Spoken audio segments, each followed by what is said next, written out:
Hello my dear students, आप सबका BPI spoken पर स्वागत है। और चलिए हम लोग अपनी आज की क्लास को स्टार्ट करते हैं। तो पहले हम वोकैब, फिर अपना article.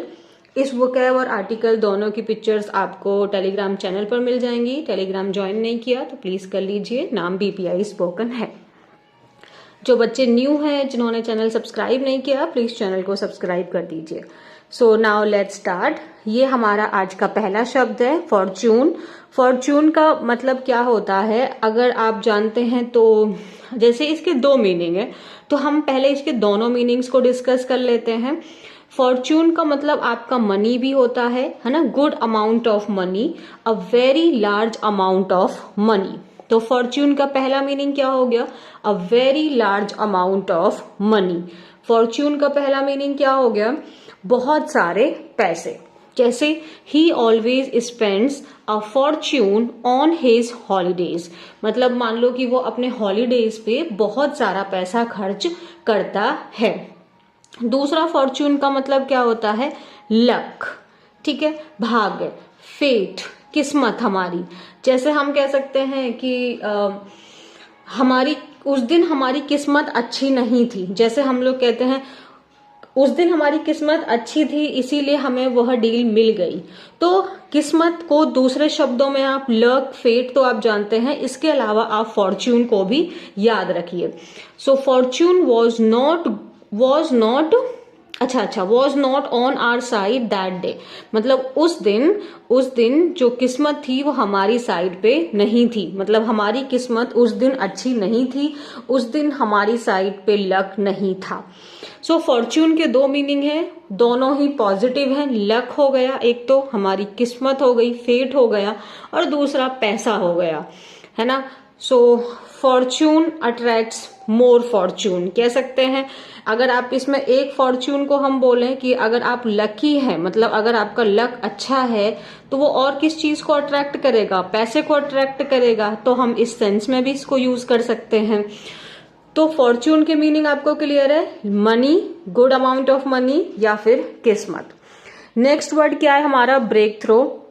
Break throw, so break throw का मतलब क्या हो जाता है, कोई एक अचीवमेंट, ठीक है, कोई एक बहुत बड़ी अचीवमेंट। सो एक इम्पॉर्टेंट डिस्कवरी, एक इम्पॉर्टेंट कोई खोज की आपने, कोई अचीव किया आपने, जो मदद कर रहा है आपकी उस सिचुएशन को इम्प्रूव करने में और उस प्रॉब्लम को आंसर करने में।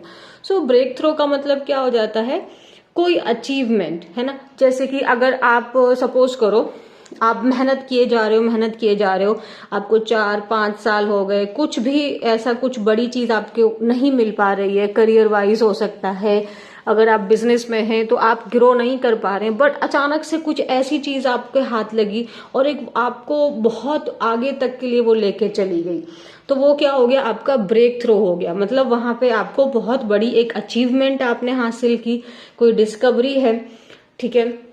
जैसे कोविड था, तो कोविड के टाइम पे जब आपकी जो मेडिसिन जो निकाली गई, तो वो एक ब्रेक थ्रू हुआ, है ना, साइंटिस्ट के लिए, डॉक्टर्स के लिए। सो सिनोनिम्स क्या होगा इसके, डेवलपमेंट, इम्प्रूवमेंट, गेन, अचीवमेंट। जैसे ये प्रोजेक्ट आपके लिए एक आपके करियर में एक बहुत बड़ा ब्रेक थ्रो साबित हो सकता है, मीन्स एक बहुत बड़ी अचीवमेंट, बहुत बड़ी डेवलपमेंट आपके करियर के लिए ये प्रोजेक्ट साबित हो सकता है। Is it clear. Next word क्या है हमारा, प्रीडोमिनेंटली। प्रीडोमिनेंटली का मतलब होता है mostly. Please please please make sure कि आप ये ना सोचें कि प्रीडोमिनेंट में ly जोड़ के ये एडवर्ब बना दिया है, नहीं नहीं नहीं। प्रीडोमिनेंटली अपने आप में एक एडजेक्टिव है और इसका मतलब होता है मोस्टली। मोस्टली हम लोग, आई एम श्योर आपने मेनली, मोस्टली अपनी कॉन्वर्सेशन में शब्द यूज किएंगे। I mostly don't take tea, मतलब मैं ज्यादातर चाय नहीं पीता हूँ, या I mainly don't go there, मैं ज्यादातर वहां नहीं जाता हूँ। तो ये mostly and mainly are very common words and we generally use these words in our daily basis conversation. So now whenever you are using mostly and mainly in your conversation, you can replace these words with predominantly. So predominantly का मतलब भी क्या हो जाता है, mostly, ज्यादातर, है ना कि। और अगर हम इसमें से ly हटा के predominant करेंगे, चलो ठीक है, क्या प्रीडोमिनेंट और प्रीडोमिनेंटली आपस में कनेक्टेड है किसी भी वे में, या प्रीडोमिनेंट का एक अलग ही मीनिंग है? If you people know then please answer me in the comment section, and if you don't know then I tell you in tomorrow's class. जैसे मैंने अभी क्या बोला, आई मेनली गो देयर, मैं अक्सर मैं मुख्य रूप से वहां जाती हूँ, आई मोस्टली गो देयर। तो वैसे मैंने यहाँ पे लगा दिया ही predominantly goes to meet his parents on Sunday, कि वो संडे के दिन ज्यादातर मेन रूप से वो संडे के दिन ही अपने पेरेंट्स से मिलने जाता है। तो प्रीडोमिनेंटली का मतलब क्या हो गया, मुख्यता, ठीक है। Mostly, mainly. ब्रेक थ्रू का मतलब क्या हो गया, अचीवमेंट, डेवलपमेंट, ग्रेट डिस्कवरी। और फॉर्च्यून का मतलब दो थे, ग्रेट अमाउंट ऑफ मनी या फिर लक और fate. Is it done? Next word है हमारा yield, YIELD। I am sure आपको एक मीनिंग पता होगा या दूसरा मीनिंग पता होगा, बट हम इसके दोनों मीनिंग जानते हैं। एक, जैसे खेती बाड़ी में क्या कितना यील्ड हुआ है, मीन्स कितना प्रोड्यूस हुआ है। तो एक जो है यील्ड का मतलब क्या होता है, किसी चीज का प्रोड्यूस होना, उसका सप्लाई होना। जैसे प्रॉफिट आपको यील्ड हुआ है ना, प्रोड्यूस हुआ है, आपको प्राप्त हुआ है। तो यील्ड का मतलब एक हो जाता है प्राप्त होने के सेंस में, प्रोड्यूस होने के सेंस में। जैसे कि how much wheat does each field yield, मतलब कि हर एक जो आपका जो खेत है उससे कितनी जो है वो वीट की प्रोडक्शन होती है। तो जब आपको इस यील्ड का मतलब नहीं समझ में आ रहा तो आप यहाँ पे प्रोड्यूस शब्द लगा के देखिए। दूसरा मतलब यील्ड का होता है, जैसे आपने उस चीज के आगे आप हार मान गए, आपने गिव अप कर दिया, सरेंडर कर दिया। सरेंडर कर देना, गिव अप कर देना, आप सबमिट हो गए, छोड़ दिया, आपने रिजाइन कर दिया, कैपिचुलेट। Is it clear? तो अगर आपको कंफ्यूजन हो कि मैम कैसे समझेंगे कि यील्ड का मतलब वहां पे प्रोडक्शन को लेकर है, मतलब प्रोड्यूस को लेके है या सरेंडर को लेके है, सो सिंपली ना आप इसके दो मीनिंग समझ लीजिए। एक तो यील्ड का मीनिंग क्या निकल के आ रहा है, प्रोड्यूस, और दूसरा क्या निकल के आ रहा है, गिव अप। अगर आपने कोई सेंटेंस देखा जहां पे वो यील्ड को यूज कर रहे हैं, तो आप ना एक बार ये शब्दों को रिप्लेस करके देखो। जैसे मैंने यहाँ पे they refuse to yield to their baseless demand, तो उनकी बेसलेस डिमांड के आगे उन्होंने क्या प्रोड्यूस किया होगा कि मना कर दी, मतलब क्या किया है, गिव अप करने से मना किया है कि प्रोड्यूस करने से मना किया है। So they refuse to give up, give up.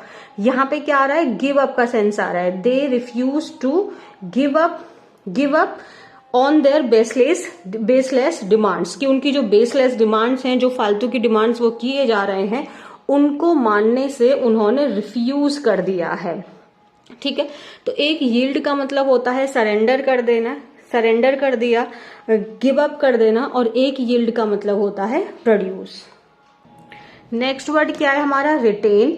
Retain की जैसे आप वैसे तो एक ही मीनिंग में आ रहा है, बट फिर भी दो अलग अलग तरीके से समझ लेते हैं। जैसे ना देखो यहाँ पे मैंने क्या लिखा है, she lost her court case to retain the property. यहाँ पे रिटेन का मतलब क्या हो गया, मेंटेन करना, किसी चीज को बरकरार करना, उस चीज को रखना, है ना। रिटेन करके रखना मतलब उसको अपने पास में रखना। तो टू कीप और कंटिन्यू टू हैव समथिंग, उस चीज को अपने पास में बरकरार रखना। रिटेन करके रखना मीन्स अपने पास में बरकरार करके रखना। अगर आप किसी फिजिकल चीज की बात करें और एक नॉन फिजिकल चीज की बात करें, दोनों में रिटेन का मीनिंग क्या हो गया। सपोज करो आपके पास में वेल्थ है, अच्छा फॉर्च्यून है, और आप उस चीज को रिटेन करके रख रहे हो, इसका मतलब आप आगे भी अपने आप को वेल्दी ही रख रहे हो, है ना।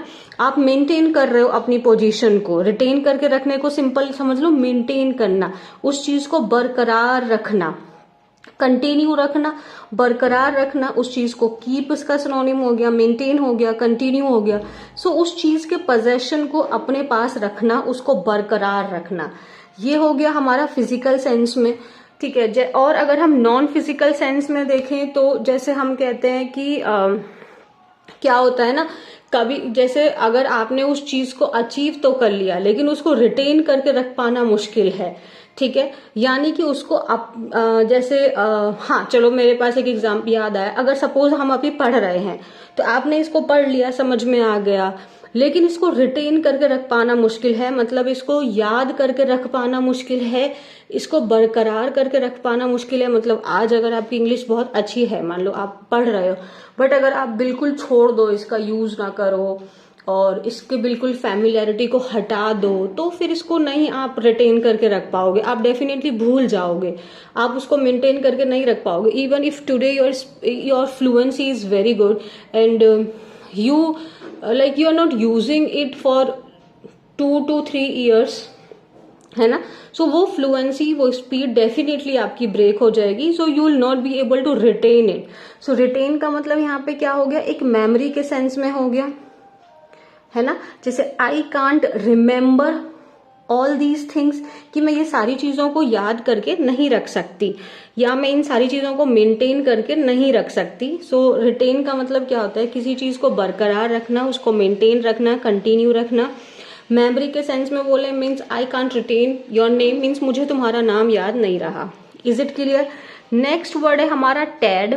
ये शायद आपने मुश्किल से देखा होगा, कम ही यूज होता है वैसे, बट आप कर सकते हैं, या आप इंग्लिश मूवीज देखते हैं तो वहां आपको यूज इसका जरूर दिख जाएगा।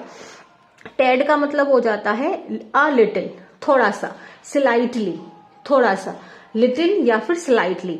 जैसे मैंने कहा यह जो डिश है ना, ये थोड़ी सी स्पाइसी है मेरे लिए, so this dish is a tad spicy for me, means this dish is slightly spicy for me.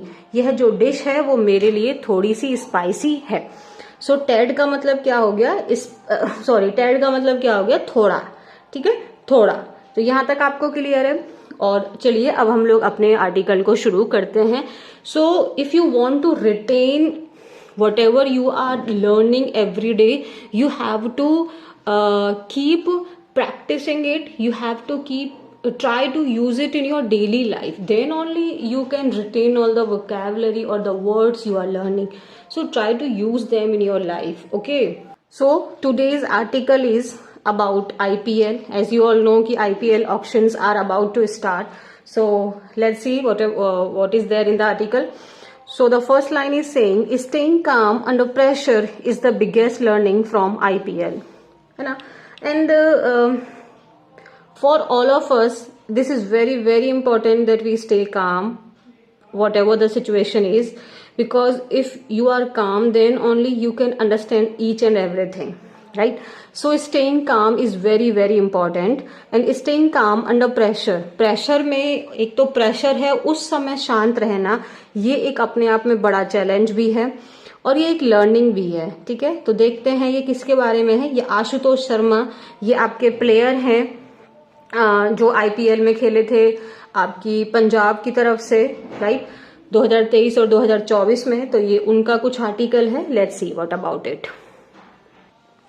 It is approaching that time of the year when the fortunes of many cricketers can change in a matter of seconds at an Indian Premier League auction. It is approaching that time of the year.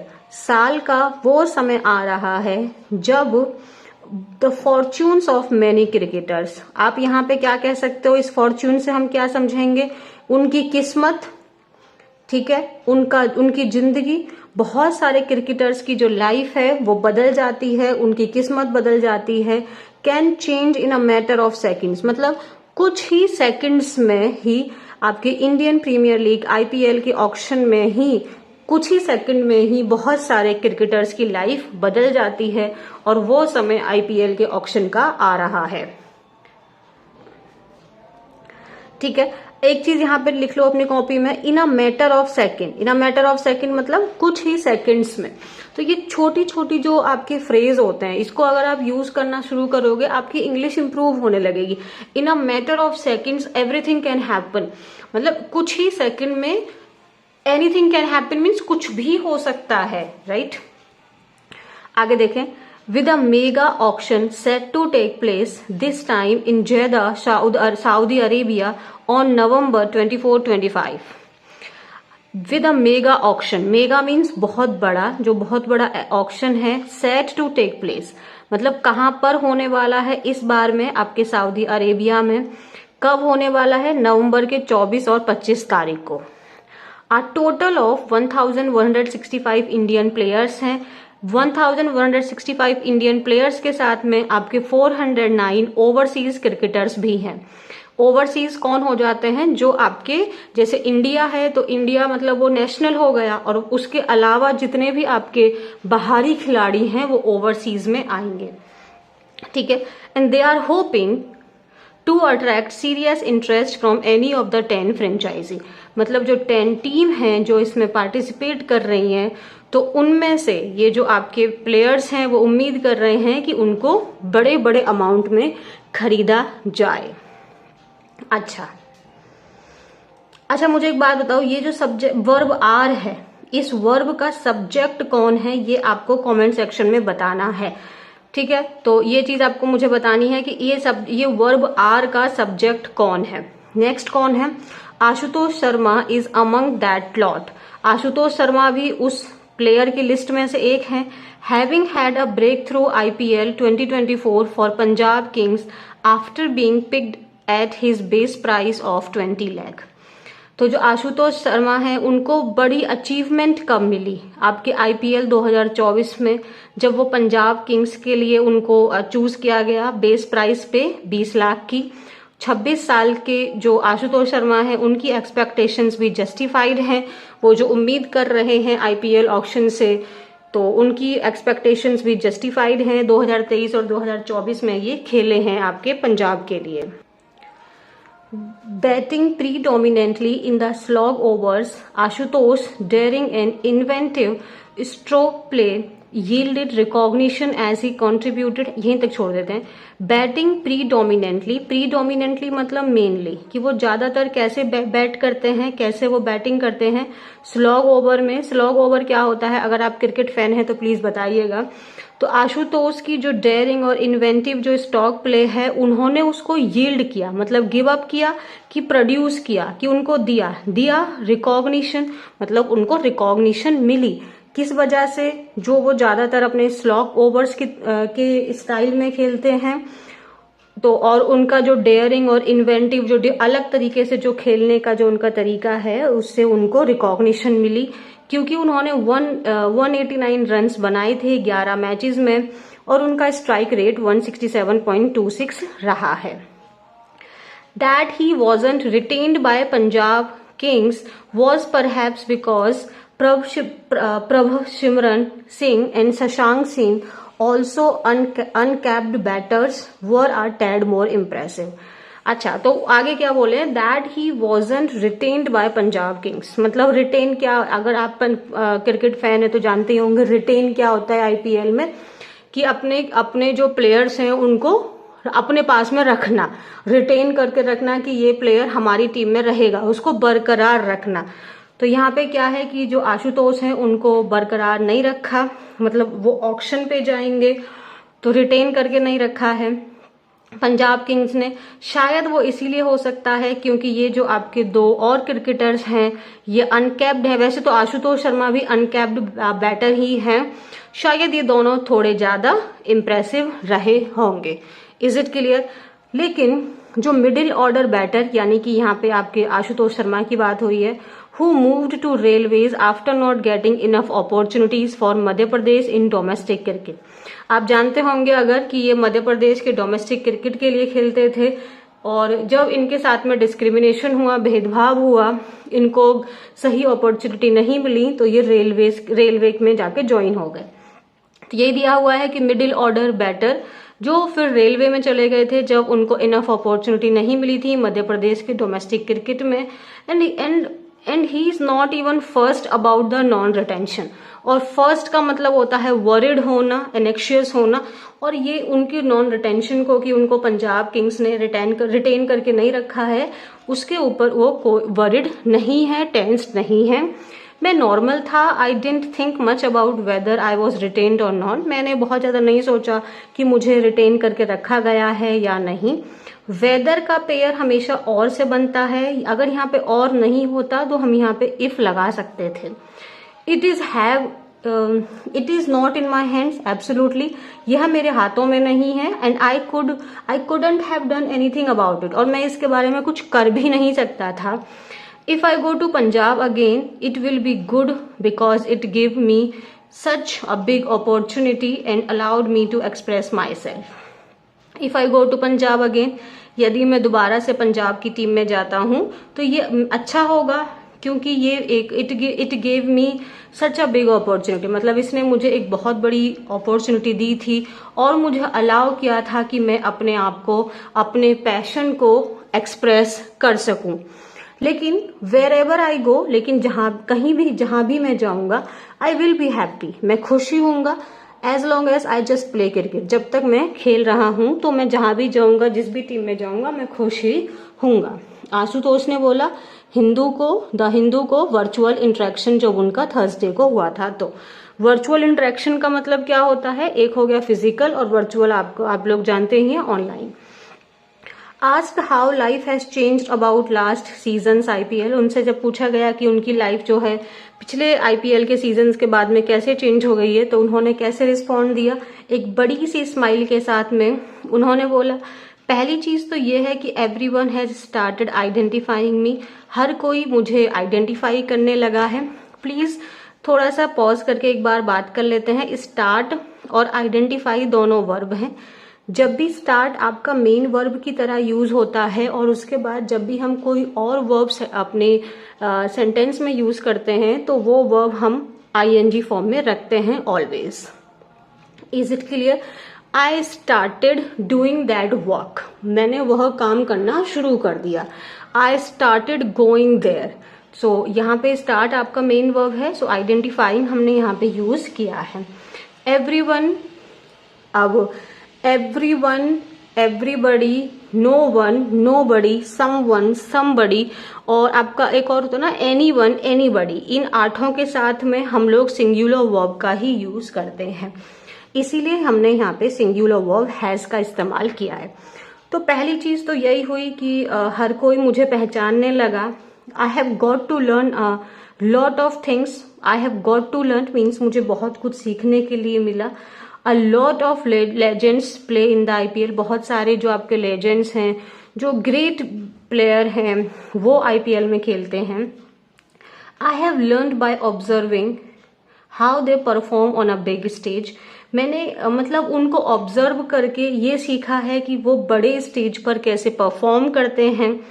I used to get to bat in tough situation, used to को हम तब use करते हैं जब हम अपनी past की habit बता रहे हैं, ठीक है। So I used to get मतलब I used to get to bat मतलब मुझे बैट करने का, मतलब मुझे बैटिंग करने का ऑप्शन कम मिलता था जब सिचुएशन टफ होती थी, मतलब टफ सिचुएशन में ही मुझे बैटिंग करने का मौका मिला करता था।